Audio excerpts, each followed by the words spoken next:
hamkorlarimiz agar kimdadir o't qopida tosh paydo bo'lgan bo'lsa, ular biodobavkalarni ehtiyotkorlik bilan ichishlari zarur. Buning uchun o'sha bemor gepatologga borib, o'sha o't qopini tekshirtirib, o'ziga tushib, toshni razmerlarini ko'rish kerak. Agar tosh razmerlari katta bo'ladigan bo'lsa, unda xirurglar maslahatlashib, ko'pincha bu holatda operatsiya qilinadi. Lekin organizmdagi o'sha o't qopidagi toshlari mayda bo'ladigan bo'lsa, ularga bizning biodobavkalarimiz bilan qisman yordam berishimiz mumkin bo'ladi. Biz bilamizki, modda almashinuvi va noto'g'ri ovqatlanish jarayonida o't qopida mana shu toshlar paydo bo'ladi. Lekin biz organizmimizni tozalab yursak, bu narsalardan xalos bo'lishimiz mumkin bo'ladi. Ersak kompaniyasidan boshlanishiga biz mana shu zaytunni berishimiz mumkin.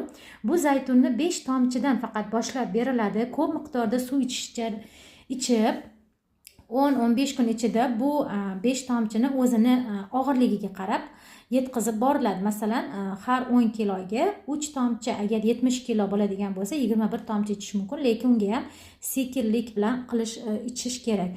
Undan tashqari bularni ichish 10-15 kundan keyin mana shu mahsulotlardan birontasini tanlab faqat bir mahaliga ko'p miqdorda suv bilan ichib borish mumkin bo'ladi. Ya'ni spirulina, gripreshi, jiddiy propolis, protek, protiz 60, kurkumin.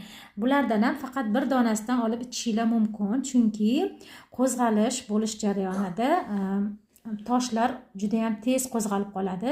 Shuning uchun faqat mayda toshlargagina biz mana shularni tavsiya qilib boramiz.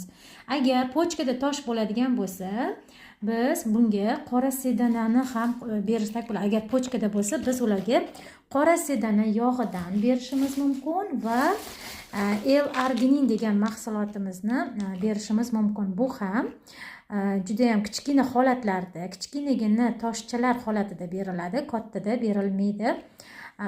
Buni ham bitta kapsuladan ichib borish boshida tavsiya qilinadi. Shuning uchun aziz hamkorlarimiz, agar siz organizmingizni doim mana shu tozalovchi mahsulotlarimizga o'zi mana shu jiddiy propolis, spirulina, zaytun, gripreshilar kiradi va mana shularni ichish jarayonida sizda mayda-mayda qumlardan tozalanib yurish ehtimoli ham ko'p bo'ladi.